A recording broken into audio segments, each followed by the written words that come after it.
성경 누가복음 3장 같이 공부하시겠습니다. 누가복음의 또 중요한 특징이 많이 나오는 책이 누가복음 3장이기 때문에 아마 재미가 있게 우리가 공부할 수 있을 것 같습니다. 미리 조금 얘기를 드리면 누가는 바울의 동역자 중 하나였어요. 바울의 어떤 건강을 옆에서 챙겨주던 사람으로 알려져 있죠. 바울과 누가와 실로아노 이렇게 세 사람이 같이 어떤 복음 사역을 많이 했었다고 우리가 알려져 있어요. 그래서 이 사람은 바울의 사람이기 때문에 바울 서신에서 볼 수 있는 사상들 있죠. 예를 들면 새창조의 머리가 되시는 어떤 예수님, 어떤 새로운 인류의 머리가 되시는, 그래서 기업을 얻으시는 이런 부분들이 누가복음 3장에서 좀 중요하게 나오거든요. 그래서 한번 잘 들어주시면 좋을 것 같습니다. 일단은 이스라엘 이야기부터 시작을 하죠. 항상 역사를 정확히 기록하면서 또 다시 한번 이제 세례요한이 이제 일하는 시기를 좀 정해주는데, 이때 어떠냐면은 이스라엘 지방을 여러 이방인들이 통치하고 있다는 것을 그냥 묘사하고 있어요. 빌라도는 유대의 통종이 됐고, 헤롯은 갈릴리의 분봉왕이 되고, 빌립이란 사람이 또 드라고닉과 이두레 지방의 분봉왕이 되고, 루사니아라는 사람이 아빌렌의 분봉왕이 되고, 또 안나스란 가야바라는 사람이 대제사장으로 있고, 이제 엉망진창이었죠. 일단 이것도 웃기죠. 대제사장은 아론의 후손으로서 세습을 받아야 되는 건데 지금 대제사장이 2명이에요. 그러니까 이상한 종교가 돼 있었던 거죠. 이스라엘은 이방인들의 압제 속에 있고 유대교도 엉망진창인 상태에 있었어요. 이럴 때 하나님의 말씀이 비인들에서 임한다는 거죠. 항상 이런 게 중요해요. 누가복음에서는. 여기 나온 이 큰 사람들, 세상 속에서 높은 사람들이 아니라 비인들에서 사가랴의 아들 요한에게 이제 하나님의 말씀이 임하는 거죠. 세상에서 큰 자가 되는 것은 이 하나님의 말씀과 신앙과는 반대되는 이야기예요. 저는 어떤 사람이 정말 세상에서 큰 자인데 복음을 그냥 막연하게 죽어서 천국 간다 이 정도 수준이 아니라 저희가 전하고 있는 어떤 자기 부인의 원리라든지 예수님이 세상에 대해서 죽었다는 거, 이런 걸 정말로 이해한다면 세상에서 큰 자로 더 이상 살지 못하는 게 맞다고 생각해요. 그래서 이 이방인들의 압제 속에서 이스라엘에 살고 있었고 빈들에서 하나님의 말씀이 임하기 시작을 하죠. 이스라엘에게 요한이 전하는 건 무엇이냐? 바로 회개예요. 회개. 요한이 요단강 부근 각처에 와서 죄사함을 얻게 하는 회개의 세례를 전파하니, 이렇게 나오죠. 이것은 무엇이냐? 선지자 이사야의 쓴 책에 이렇게 나오죠. 이사야의 예언을 성취하기 위해서 이렇게 세례 요한이 회개의 세례를 전파하고 있다, 이렇게 누가는 묘사를 하고 있어요. 여기서 그러면 우리가 무엇을 생각해야 되냐? 이스라엘은 항상 일종의 착각에 빠져 있었던 거죠. 자신들은 항상 약속의 민족이고 하나님께서 자신들을 구원할 것이다 라고 생각을 했었다는 거예요. 그런데 하나님의 생각은 무엇이냐? 너희가 이 약속을 성취되기 위해서 너희에게는 필요한 것이 있다는 거예요. 이 중간에 필요한 것이 있다. 그게 뭐냐? 회개와 죄사함이다, 이렇게 말씀을 하는 거죠. 너희가 가만히 있다고 해서 약속이 너희에게 그냥 주어지는 것이 아니라 이 약속이 너희에게 주어지기 위해서는 먼저 주님이 가는 길이 회복돼야 되고 주의 길이 예비돼야 되잖아요. 그분이 가시는 길이 평탄해져야 돼요. 그럼 그분의 가시는 길이 평탄해지기 위해서는 뭐가 필요하다? 바로 회개가 필요하다, 이렇게 이야기를 하고 있는 거죠. 그러니까 여기 나온 회개와 죄사함은 물론 이것이 이제 이방인에게도 확장이 되죠.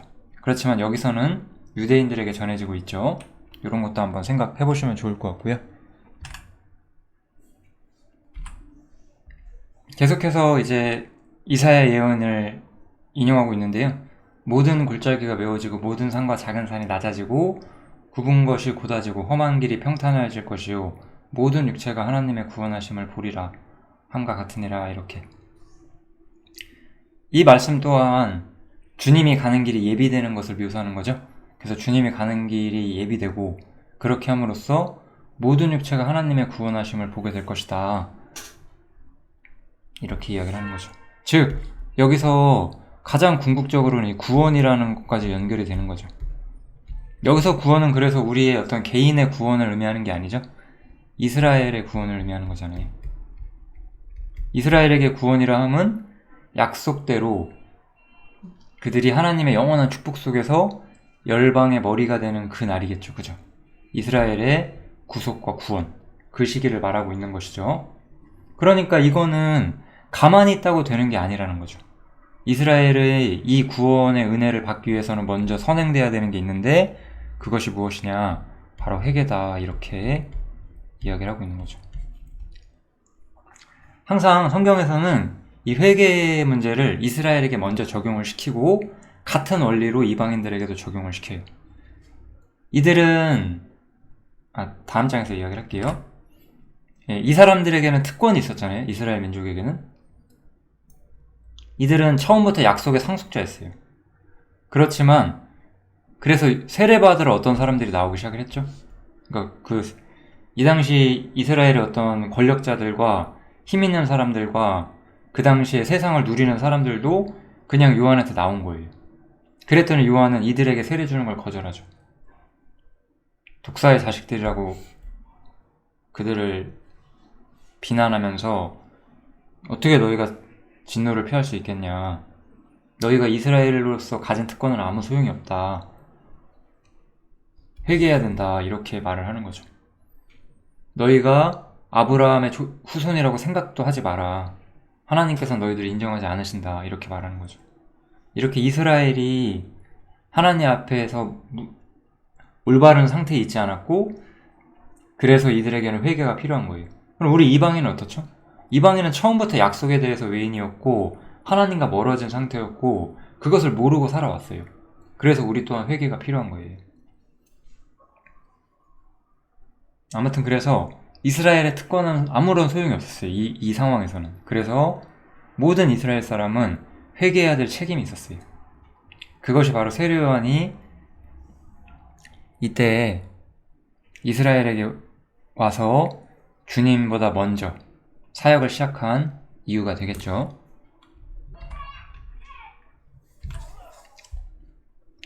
어쨌든 이스라엘은 이 하나님의 구원, 하나님의 약속에 따른 이스라엘의 구원을 기다려왔기 때문에 백성들이 바라고 기다림으로 모든 사람들이 이제 요한에 대해서 의논을 해요. 이 사람이 그리스도신가 이렇게 의논을 하는 거죠. 그러니까 이제 세례 요한은 뭐라고 답해요? 나는 그리스도가 아니다 이거죠. 나는 그리스도가 아니고 이제 성령과 불로 너희에게 세례를 주시는 분이 올 것이다. 이렇게 이야기를 하죠. 이 성령과 불로 세례 주는 것이 무엇인지에 대해서 제가 마태복음에서도 아마 설명을 했었던 것 같아요. 마태복음 강해에서도 제가 이야기를 했었고 이거는 결국 이스라엘이 주어져야 되는 어떤 책임이죠. 여기 보시면 알곡은 모아 곡간에 들이고 쭉정이는 꺼지지 않는 불에 태우신다라고 하잖아요. 그래서 이것이 성령 세례, 꺼지지 않는 불에 태워지는 것이 불세례죠.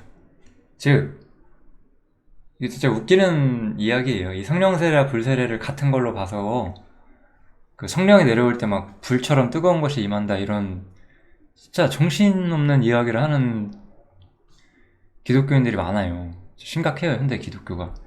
근데 이제 그런 거랑 전혀 상관이 없고 이스라엘은 선택해야 되는 거예요. 알곡이 되어서 성령으로 세례를 받든지 주님을 대적하고 심판을 받든지 이게 불세례죠. 둘 중에 하나로 선택해야 된다는 거죠. 요한과 예수님은 그런 존재였어요. 이스라엘에게 시험거리가 되는 거예요. 우리 그 예수님에 대한 예언, 그 시므온이 했던 예언에서도 봤죠? 이스라엘을 시험하는 존재가 된다고 했어요. 예수님께서. 근데 요한도 역시 그러한 역할을 가지고 있죠. 이들은 이스라엘에, 특히 요한은 회개를 전파를 하죠. 그럼 회개하고 주님께 가든지 아니면 자신들의 삶을 고수하든지 둘 중에 하나인 거예요. 이렇게 자신의 삶을 고수하면 불세례를 받는 거죠. 심판을 받는 거예요. 이렇게 가면은 성령으로 세례를 받고 하나님의 사람이 되는 거죠. 이스라엘은 선택해야만 하는 거고, 사실 우리도 마찬가지죠. 모든 인간은 이제 중간이 없어요. 성령 세례를 받든 불세례를 받든 둘 중에 하나죠. 그래서 세례 요한이 이 물로써 세례를 주면서 백성들의 길을 예비할 때 예수님도 세례를 받으러 나오시죠. 참 언제나 봐도 놀라운 장면이죠. 이거는 예수님께서 유대인으로서, 특별히 유대인 중에서도 진실한 신앙을 가졌던 이스라엘 남은 자의 위치에서 그들과 같이 서 계신다는 거. 예수님이 이 땅에서 하나님의 사람으로서 순종의 길을 가셨다는 것을 보여주는 거죠. 이스라엘 남은 자들의 위치에서 이스라엘의 회복을 위해서 일을 시작하신다는 것을 우리에게 보여주고 있고, 이렇게 예수님께서 세례를 받으실 때 하늘이 열리고 성령이 그 위에 강림을 하시게 되죠. 우리가 여기서 볼 수 있는 것은 결국 성령은 주님에게만 임할 수 있는 거예요. 주님에게만. 이 이야기는 여기에 주제는 아닌데 그냥 왠지 좀 하고 넘어가고 싶어서, 우리가 이렇게 성령 받는다는 이야기를 많이 하잖아요. 그렇기 때문에 성령을 받으려면 우리가 반드시 죽음과 부활을 지나야 돼요. 왜냐면 이제는 나는 죽고 내 안에 그리스도가 사셔야 내 안에 성령님이 임할 수 있는 거거든요. 그러려면 우리는 반드시 부활을 지나와야 되고, 그래야지만 성령님이 임할 수 있으니까요. 제가 이런 이야기를 여러 강론을 통해서 많이 했었던 것 같아요. 부활에 대한 이야기라든지 수없이 많이 바울의 서신들을 어떤 강론을 하면서 이런 이야기를 많이 했었어요. 그래서 우리가 주님의 기뻐하심을 입고 있다는 것을 알게 해주는 것이 바로 성령님의 역할이고, 여기서도 하늘로서 소리가 나서 주님이 하나님께 사랑받고 있다는 것이 선포가 되고 있죠. 이렇게 이제 주님의 사역이 시작이 되게 돼요. 이게 바로 누가복음 3장의 어떤 전반적인 이야기들이겠죠. 여기까지 내용이 그렇게 어렵진 않으셨을 거예요. 그런데 이제 마지막에 이 족보 이야기가 좀 나오거든요. 이 족보 이야기를 조금 해드려야 돼요.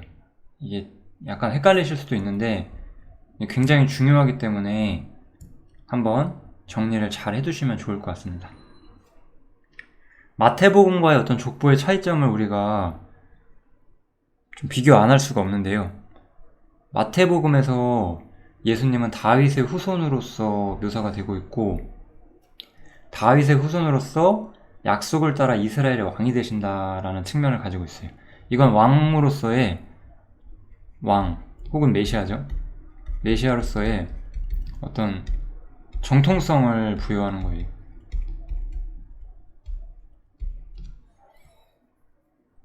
구약에 예언된 왕으로서의 그 왕족의 어떤 계보를 따라 내려오는 정통성을 의미하고 있죠. 유대인들은 족보에 굉장히 예민한 사람들이었다는 걸 우리가 살펴볼 수가 있고, 우리가 이런 부분에 대해서 우리는 사실 100% 이해할 수 없거든요. 그런데 유대인들의 입장에서 이 족보를 보면은 그들이 예수 그리스도가 정통성을 가진 왕의 계보를 띄고 왔다, 그거를 유대인들은 충분히 이해할 수 있다 라고 알려져 있어요. 우리가 유대인 친구가 없으니까 이런 걸 확인할 방법은 없지만 전통적으로 그렇게 받아들여지고 있죠. 그런데 누가복음은 그렇게 이야기를 하지 않아요. 누가복음은 예수님으로부터 시작해서 위로 올라가는 족보를 가지고 가서, 여기서는 이제 아브라함부터 시작을 하거든요. 이 족보는 아브라함부터 시작해서 다윗으로 내려와서 이제 예수님으로 내려오는 이런 족보를 띠고 있는데, 여기서는 예수님부터 시작해서 다윗을 지나쳐서 이제 아담으로 가서 하나님으로 가죠. 이 족보의 의도는 굉장히 선명하죠. 예수님을 사람으로서 이 아담과 비교하시겠다라는 의도를 가지고 있는 거죠. 아담은 하나님께 받은 모든 기업과 모든 축복을 불순종으로 인해서 말아먹었잖아요. 그렇기 때문에 예수님은 마지막 아담이라고 성경에서 고린도전서 15장에서 말을 하죠. 그래서 예수님 이후에는 아무런 족보가 필요가 없는 거예요. 왜냐하면 예수님이 마지막 아담이시니까. 그래서 예수님께서는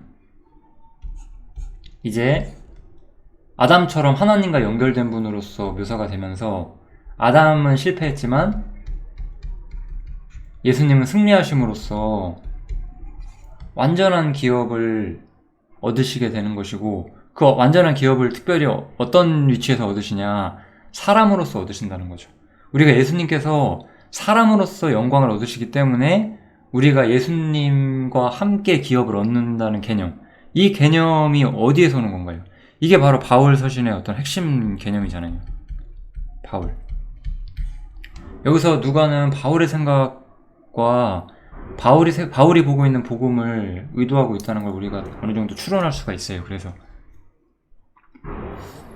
이제 첫 창조에 떨어졌던 모든 문제들은 예수님을 통해 해결됐고, 예수님은 마지막 아담으로서 혹은 둘째 사람으로서 새로운 창조의 머리가 되시고, 이제 모든 축복이 예수님에게로 오죠. 아담에게서는 모든 저주가 임했기 때문에 예수님께서 모든 사람의 새로운 머리가 되시죠.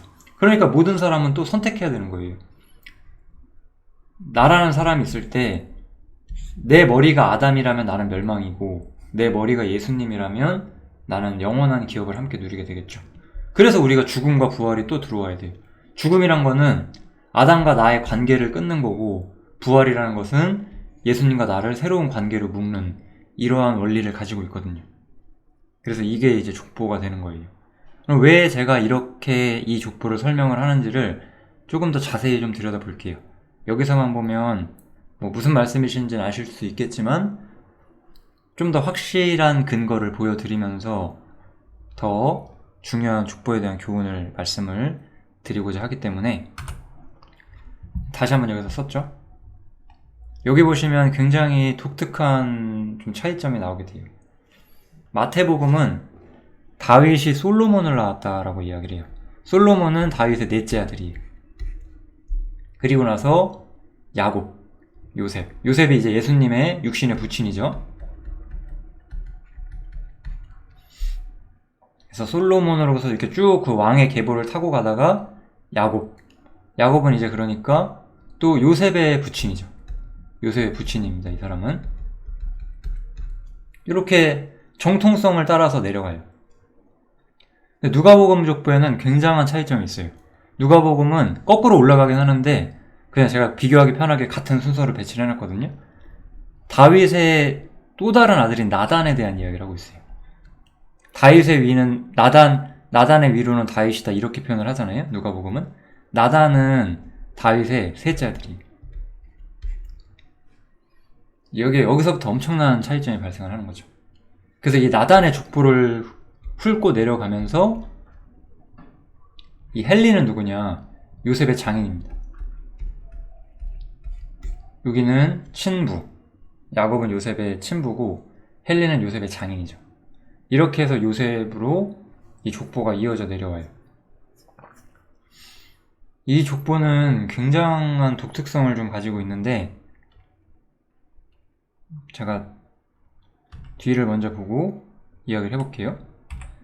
다시 한번 여기 조금 정리해드리면, 지금 제가 여기 다윗부터 요셉까지 좀 간결하게 정리를 했잖아요. 마태복음은 그 왕의 족보이기 때문에 이쪽에 있는 사람들은 다 유명한 사람들이에요. 이쪽에 있는 사람들은 무명한 사람들이죠. 이런 걸 보면 우리가 누가복음에서 제가 항상 말했던 낮은 자와 가난한 자들을 세우시는 주님의 어떤 성품, 이런 걸 항상 또 볼 수가 있죠. 그렇지만 이것뿐만 아니라 여기 보시면 이 유다 왕의 족보를 따라가는 거잖아요. 지금 마태복음은. 근데 성경에 보시면은 이 고니아라는 그 왕의 계보가 있는데 이 사람이 굉장히 많은 잘못을 했어요. 그래서 이게 예레미야 25장쯤이었던 것 같네요. 22장인가? 아무튼 그 정도 되는데 이 고니아라는 사람이 많은 잘못을 해요. 그래서 하나님께서 이 고니아라는 사람을 저주하시는데 나의 오른손에 인장반지를 할지라도 굉장히 귀중한 존재를 할지라도 내가 빼어내겠다라고 말을 하죠. 그래서 여호와께서 하나님께서 말을 하는데 너희는 이 사람이 무자하겠고 평생 형통치 못할 자라 기록하라. 이는 그 자손 중 형통하여 다윗의 위에 앉아 유다를 다스릴 사람이 다시는 없을 것입니다. 지금 고니아에게 굉장한 저주가 임하고 있죠. 즉 이 말씀대로 한다면 이 솔로몬과 야곱 사이에 이제 여기에 이제 고니아가 있는 거예요. 이 자리에 고니아가 있는 건데 이쪽은 이 계보는 저주를 받았어요. 이 계보는 사실 정통성은 있지만 능력에 따라서는 저주를 받은 족보였어요. 그러니까 여기서는 이제 사실 이 족보 자체가 끊어졌다는 걸 의미한다기보다는 더 이상 이쪽에서는 어떤 왕이 이어지지 못했죠. 이스라엘이 망해버리잖아요. 그래서 이제 이 족보는 사실상 무력화된 족보라고 누가는 새로운 관점에서 이야기를 하는 거예요. 그러면서 누가는 나단의 이야기를 시작을 해요. 다윗의 아들. 성경에서는 우리 기업물을 자라는 개념이 있어요.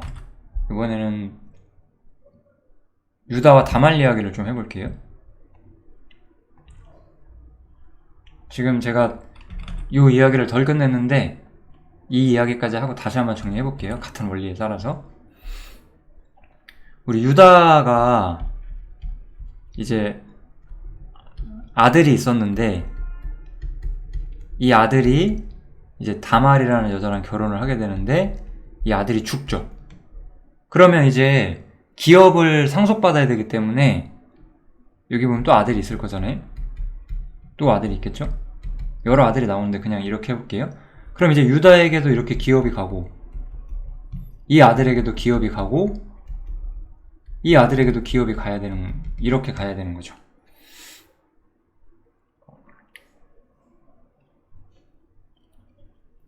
그런데 이제 이 사람이 죽게 돼요. 그러면은 사실 이 사람에게도 원래 다른 처가 있을 거잖아요. 그래서 이 사람과 이 처를 통해서 이렇게 기업이 오겠죠. 그런데 성경에서는 이 유대인이 가진 아주 중요한 관습 중에 하나예요. 되게 우리의 문화로서는 되게 이해하기 힘들죠. 그렇지만 하나님께서 인정하셨고 허락하신 문화인데 이 다말이라는 사람이 이 사람에게 다시 시집을 가야 돼요. 만약에 이 사람에게 처가 없다면 이제 이 사람의 기업은 이렇게 올라가게 되는 거죠. 그러니까 이 둘째 아들, 다른 아들이 이 먼저 죽은 아들의 기업을 대신 해줘야 되는 거예요. 기업을 누군가가 대신 이어줘야 된다는 거예요.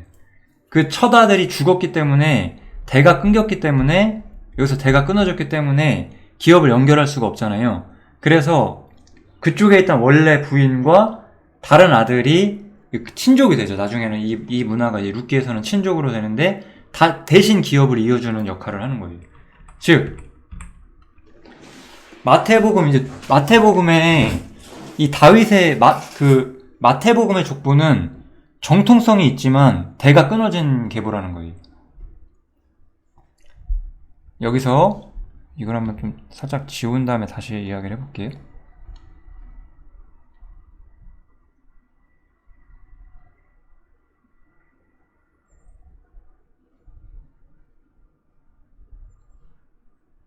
다시 한번 정리를 해보면 이 족보는 아까처럼 그러니까 상속 능력이 사라진 거죠. 아까 대가 끊어지는 거였잖아요. 그래서 이쪽은 뭐 정통성은 남아있지만 진정 기업을 상속할 수 있는 능력은 하나님 보시기엔 이미 사라졌다라고 보는 거예요. 상속 능력이 없어요. 그래서 솔로몬의 계보는 여기서 사실상 무력화됐다라고 봐야 돼요. 그래서 나단의 계보가 이제 기업물을 짜, 기업을 대신해줄 자로서 이 사람이 등장한다고 저는 생각을 합니다. 그래서 이 사람의 족보를 통해서 헨리까지 오게 되고, 헨리는 아까 말했던 것처럼 요셉의 장인인데, 성경에서는 그 여자가 족보에 오를 수 없기 때문에 사위도 아들로서 이렇게 계보가 이어지는 그런 문화가 있거든요. 저도 그런 걸 자세히는 잘 몰라요. 그렇지만 최소한 이 족보의 어떤 교훈을 이해하는 만큼만 저는 공부를 한 거죠. 그래서 이 족보는 이쪽 마태복음은 정통성을 의미하는 거고, 이 계보는 사실 신실성과 능력을 말하는 거예요. 능력은 항상 신실성에서 오기 때문에 이 사람들은 사실 순종하는 사람들의 족보였던 거죠. 기업을 물러주는 일을 마땅히 한 사람들, 하나님의 명령과 하나님의 말씀에 신실했던 사람들의 족보를 상징하고 있고, 이들은 훨씬 더 무명한 사람들이었지만 훨씬 더 하나님을 사모하던 사람들의 족보였다는 거죠. 이래서 이 고니야, 이 솔로몬의 계보는 이미 무력화됐어요. 그 능력에 있어서는. 그렇지만 여기 유다와 다말처럼 유다의 족보는 사실상 끊어진 거잖아요. 유다의 아들들은 다 죽었기 때문에 마지막에 이제 아들 하나가 남는데 다말한테 그 아들을 안 줘요. 유다가. 어떤 건 육신적인 그런 의도 때문에 안 주는 거죠. 그래서 다말이 변장을 하고 유다와 동침을 해서 다시 자식을 생산하잖아요. 쉽게 말하면 시아버지랑 며느리랑 이제 동침을 해서 아들을 낳는 건데, 굉장히 도덕적으로 우리가 받아들이기가 힘들죠. 그런데 이걸 성경에서는 주님이 이걸 인정을 했고,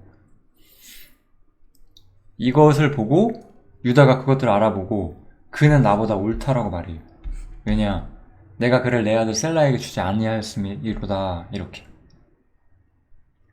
그리고 나서 다시는 그를 가까이 하진 않죠. 아주 그냥 뭐 어떤 도덕적으로 안 좋은 그런 건 아니었다는 거예요. 다만 기업을 얻기 위해서 다말은 하나님의 뜻을 받아들였다라고 여기서는 볼 수가 있죠. 즉, 저는 여기서 이 여자의 후손이라는 말이 일부 적용된다라고 좀 생각을 해요. 더 이상 우리는 그러면 이렇게 생각을 해보죠. 지금 유다에게 여러 아들들이 있었는데, 아무튼 여러 아들들이 죽었고, 여러 아들들이 죽고, 이 어떤 가장 첫째 부인을 통해서 낳은 아들 중에서는 셀라라는 사람이 남아 있었는데, 이 사람에게 다말을 주지 않았어요. 근데 이 여러 아들, 첫 아들이었던 사람의 자식이었던 다말, 며느리였던 다말, 이 사람과 이 사람이 동침을 해서 이제 베레스와 셀라가 나오잖아요. 그러면 인간이 생각하기에는 어때요? 인간이 생각하기에는 유다의 족보가 이쪽으로 셀라 쪽으로 흘러가야 되는 거잖아요. 그런데 성경에는 어느 쪽 족보가 기록이 돼 있죠? 성경에서는 다말과 함께 동침해서 난 베레스와 셀라 쪽이 나와 있죠. 이건 결국 뭘 의미하는 거예요? 믿음의 족보를 하나님께서 인정하신다는 거예요. 즉, 마태복음의 족보는 정통성이 있지만 여기처럼 셀라 쪽으로 이루어지는 것처럼 정통성은 있지만 이들은 믿음에 있어서는 사실 하나님과 어떤 관계가 끊어진 사람인 반면에 베레스와 셀라 쪽, 이 사람은 좀 기업 있는 자로서 주님과 연결되고 새로운 족보가 나오게 되는 거죠. 이런 원리 때문에 유다와 다말 이야기가 나오는 거예요. 상식적으로 생각해보면 유다의 친아들이었던, 물론 다 친아들이긴 하죠. 그러니까 유다의 어떤 본처의 자식이었던 셀라 쪽으로 족보가 이어져야 되는데 본처가 아니라 며느리와 동침해서 낳은 사람들의 족보가 나오잖아요. 그게 왜 그러냐는 거예요. 여기서 주님께서는 특별히 어떤 그냥 혈연적 정통성보다는 믿음의 라인으로 족보 계보를 짜시는 거죠. 그것처럼 여기서 마태복음은 혈연적인 정통성을 보는 거예요. 그렇지만 이쪽 족보는 믿음이 없었기 때문에 믿음의 족보, 그러니까 마치 다말과 같은, 그래서 이쪽 족보가 오게 되는 거죠. 신실성과 능력으로 어떤 무장된 이쪽 족보. 그래서 우리가 이 유다와 다말렉이 보면은 예수님께서 여인의 후손이라는 말도 좀 이해가 돼요. 이거 보면 이 사람이 사실 유다의 후손이라기보다는 다말의 후손 같잖아요. 이 여인의 믿음 때문에 이게 되는 거잖아요. 저는 이런 원리에서 여인의 후손이라는 말이 나오는 것 같아요. 마치 그러니까 아담의 혈연이 아니기 때문에 이제 여인의 후손이라는 말이 나오는 건데, 그런 원리가 성경에서 부분적으로 좀 보이고 있는 거죠. 이렇게 이 누가복음의 족보가 기업 무르는 자의 족보, 이미 솔로몬의 족보는 이미 무력화됐어요. 아까 말했던 그 유다의 어떤 본처의 자식들과 같은, 본처의 자식들처럼 무력화된 거예요. 물론 이 족보는 각오는 있어요. 각오는 있지만 무력화된 거죠. 그래서 성경에서는 다말에 의해서 새로운 아들들이 태어난 것처럼 다시 위로 올라가서, 이쪽에서 무력화된 이쪽에서 다시 위로 올라가서 다윗의 또 다른 아들인 나단 쪽을 추적을 시작하는 거예요. 이렇게 굉장한 어떤 접근법이죠. 이방인은 우리가 이런 걸 정확히 알 수가 없는데, 누가는 다윗의 사람이었고, 아니 다윗이 아니죠, 바울의 사람이었고, 바울에게 아마 유대 전통에 대한 이야기도 많이 이야기를 들었을 거예요. 누가는 이방인이었기 때문에 이방인이 성경의 사도가 된다는 것도 굉장한 일이긴 하죠. 성경을 쓴 사도는 아니었지만 이 사람은 중요한 성경 기록자가 됐죠. 아무튼 아마 이런 원리들을 자세히 배웠던 것 같아요. 그래서 이렇게 기업물을 자가 되는 거죠. 그럼 기업물을 자라는 건 뭐냐? 이 문제에 대해서는 우리가 룻기를 정확히 보시면 돼요. 자, 굉장히 제가 오늘 흔히 다루지 않는 주제들을 좀 다루고 있죠. 좀 재밌지 않나요? 이런 주제들도. 자, 엘리멜렉이라는 그 유다 지파의 사람이 있었는데, 이 사람에게 똑같아요. 두 아들이 있었는데 죽었어요. 기업이 끊기는 거죠. 죽었으니까. 그래서 두 아들 중에 한 명의 며느리, 다 그러니까 그 처들이 있었어요. 엘리멜렉도 처가 있었고, 나옴이죠, 이름이. 두 아들에게도 처가 있었는데 한 명은 룻이고 또 한 명의 이름은 그냥 뭐 기록은 안 할게요. 아무튼 또 다른 처가 있었어요. 그런데 이 사람은, 그래서 이제 아들이 죽은 다음에 이 한 명의 처, 룻이 아니라 이 사람은 이제 본토로 돌아가요. 모압 사람이었거든요. 그러니까 이 사람은 이제 이 성경의 역사에서 사라지는 거죠. 근데 이 룻은 아들이 죽었기 때문에 이제 기업도 남고 아무것도 남지 않았는데 엘리멜렉의 계보에 같이 가요, 그냥. 즉 나오미를 따라가는 거예요. 그래서 나오미를 따라서 베들레헴으로 이렇게 엘리멜렉의 처와 함께하면서, 나오미와 함께하면서, 나오미죠? 나오미와 함께하면서 베들레헴으로 가요.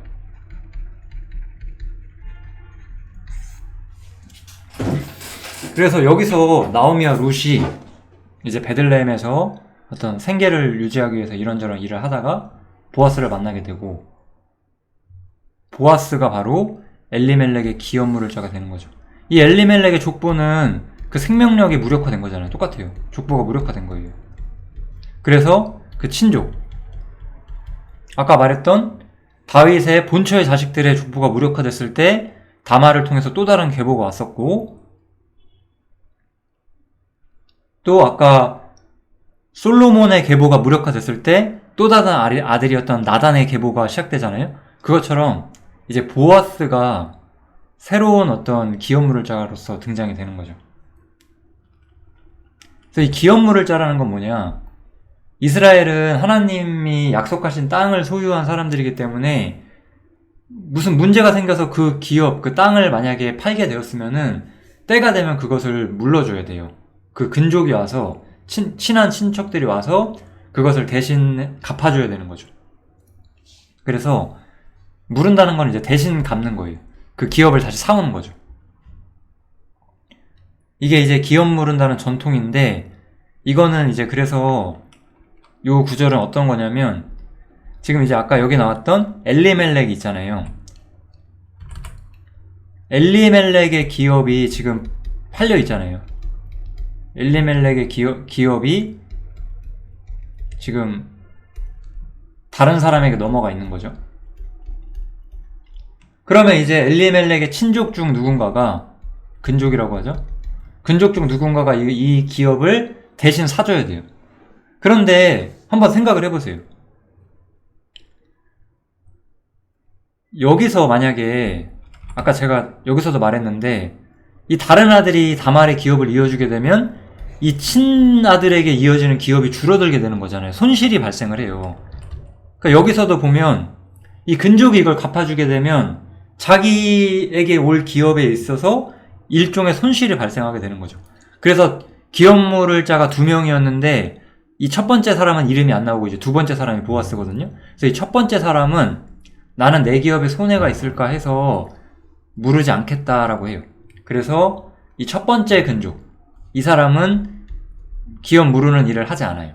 그래서 이제 두 번째 사람이 보아스가 오고 보아스가 이 기업을 이어주게 되는 거죠. 정말 이 기업 무른다는 거는 정말 믿음의 이야기를 하고 있어요. 마치 이 족보와 같아요. 여전히 겉으로 드러난 정통성은 마태 쪽, 이 솔로몬의 계보에 다 있어요. 이 누가 쪽, 이 나단의 계보는 정통성 같은 게 있진 않은데 이들은 뒤에서 그 힘과 신앙과 믿음을 뒷받침해주는 사람들로서 누가는 이들의 신앙을 추적하는 거예요. 이들은 기업 물을 자처럼 자신의 기업이 아니라 어떤 다윗의 계보의 기업을 위해서 희생하는 신앙의 계보로서 자신들을 표현하고 있잖아요.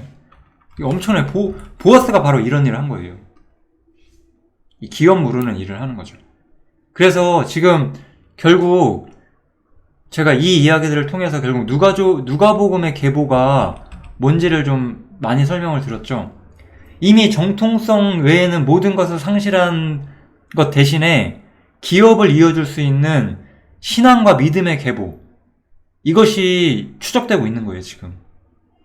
그리고 주님께서는 이 계보를 따라옴으로써 이스라엘의 남은 자들과 함께 하셨던 분이라는 걸 증명하면서 하나님의 성품이 증명되죠. 언제나 낮은 자들을 지켜보시고 낮은 자들을 봐오셨다는 거. 여기에 보면 또 사실 이게 헨리이기 때문에 마리아의 계보잖아요. 헨리는 아까 마리아의 친부죠. 요셉의 장인이었으니까. 이러면서 또 여자의 후손이라는 말이 가진 의미가 여기서도 한번 강조가 돼요. 이게 누가복음 족보의 굉장한 특징이에요. 즉 이러한 족보를 주님께서 쓰시는 것은 솔로몬의 계보가 다 망가졌잖아요. 그것처럼 이미 솔로몬의 계보가 우리가 다 망가졌다는 것처럼 아담은 이미 실패한 줄기예요. 이게 첫 번째로 우리가 낼 수 있는 결론이죠. 하나님께서 첫사람 아담에게 주신 모든 축복들은 다 망가졌어요. 저주가 들어왔잖아요. 그러니까 이 모든 것들을 회복할, 이 모든 망가진 것들을 회복시켜줄 기업을 물어줄 사람이 필요한 거예요. 이 아담 때문에 망쳐놓은 기업. 아담이 모든 걸 갖다 파는 거예요. 아담이 사단한테 다 갖다 팔았어요, 지금. 자신의 기업을. 그러니까 이걸 다시 다 사와야 돼요. 누가? 근족이 사와야 되는 거잖아요. 그 근족으로서 또 다른 인류의 머리인 예수 그리스도가 제시되는 거잖아요. 이게 누가복음 족보의 궁극적 의도예요. 만약에 우리가 바울 서신을 정확히 이해하지 못하면 이런 족보를 이해할 수가 없어요. 누가는 바울의 사람이었고 바울이 전하는 새로운 창조의 머리 되시는 예수 그리스도, 이 주제를 여기서 이렇게 아주 중요하게 밑에다 깔아놨어요. 물론 이거를 발견하는 건 쉽지 않을 거예요. 하지만 우리 같은 사람들에게는 이 비밀이 드러나게 되는 거죠. 이제 하나님께서는 모든 기업을 이어받은 새로운 사람이 필요한 거예요. 다시 다 사오고 기업을 물은 다음에 다시 모든 것을 사오는 새로운 사람이 필요하게 되죠. 그래서 예수님께서는 기업을 물을 자가 되시고, 또 제가 이제 여기 써놓지 않았는데 이렇게 기업을 물으게 되면은 이 기업 물으는 거, 이 장면을 봤던 10명의 장로가 보아스에게 엄청난 축복을 해줘요. 이런 일을 한 사람에게, 기업을 물은 자에게 하나님의 축복이 어떤 크게 임해요. 그래서 예수님께서는 아담의 실패한 모든 기업을 대신 사주시는 기업 물을 자가 되셨고, 더 커다란 축복으로서 하늘을 기업으로 받으시는 거잖아요. 이거는 예수님은 이 땅에서 메시아이신 것이 아니라 하늘에 있는 모든 기업, 하늘과 땅에 있는 모든 것들의 머리가 되는 만물을 충만케 하시는 자의 충만이 되셨잖아요. 그런 게 지금 예수님의 위치라는 거예요. 그런 걸 통해서 예수님은 기업물을 짜시고, 기업물을 짜시기 때문에 그 기업을 물으실 때는 잠시간의 손해가 있죠. 왜냐하면 예수님은 이 땅에서 왕이 되셨고 유대인의 왕으로서 영접받으셔야 됐는데 십자가에 거절당하셨잖아요. 그게 일시적인 손실이 있었어요. 그렇지만 영원한 축복이 예수님에게 임하게 되는 거죠. 그리고 이제 우리는 그 룻처럼, 다말처럼 그 영광의 계보 속에 우리가 들어가게 되는 거죠. 그래서 우리가 예수님과 함께 공동상속자에 들어가게 되는 거잖아요. 교회가. 바울의 사상이 이 누가복음 족보에 녹아 있어요. 그래서 결론은 이거예요. 하나님께서 사람에게 주실 기업은 아담과는 상관이 없는 거예요. 전혀. 아담은 이미 실패한 줄기거든요. 그래서 하나님께서는 새로운 인류. 그래서 누가복음에서도 부활을 강조하는 거잖아요. 제가 고린도전서에서도 부활을 강조하고 제가 부활에 대하여라는 어떤 영상도 올려놨거든요. 그것도 혹시 안 보셨으면 혹시 기억 안 나시면 꼭 한번 보세요. 왜냐면 이런 사상들이 굉장히 많이 나와요. 바울의 생각 속에서. 부활을 통해서 우리는 그리스도와 연결되는 거예요. 이것을 우리에게 정리해주는 아주 중요한 구절 하나만 하고 누가복음 마치겠습니다. 하나님의 약속은 얼마든지 그리스도 안에서 이해가 된다고 하죠. 이건 무슨 말이에요? 아담과는 상관이 없다는 거예요. 아담 쪽과는 상관이 없고 이제 모든 것은 그리스도 안에서 이해가 된다는 거죠. 그게 바로 현재 우리 교회가 생각하는 우리의 입장이에요. 엄청난 이야기를 하고 있죠? 우리는 누가복음의 족보를 추적하면서 성경의 주요 난제 두 가지를 제가 같이 해결을 해드렸어요. 유다와 다말에 대한 이야기, 그리고 이제 누가복음의 족보와 마태복음의 족보의 차이에 대한 이야기. 그걸 이야기를 하면서 룻기가 우리한테 가르쳐주는 것도 좀 설명을 드린 것 같고요. 뭐 제가 룻기 같은 거를 아마 장별로 강론하는 일은 없을 거예요. 근데 오늘 제가 룻기가 뭔지를 또 아마 충분히 설명을 드렸습니다. 뭐 아무튼 이 누가복음이 어떠한 중요한 생각들을 누가가 마음속에 염두하면서 이렇게 서신을 썼는지 좀 여러모로 추적을 해봤고요.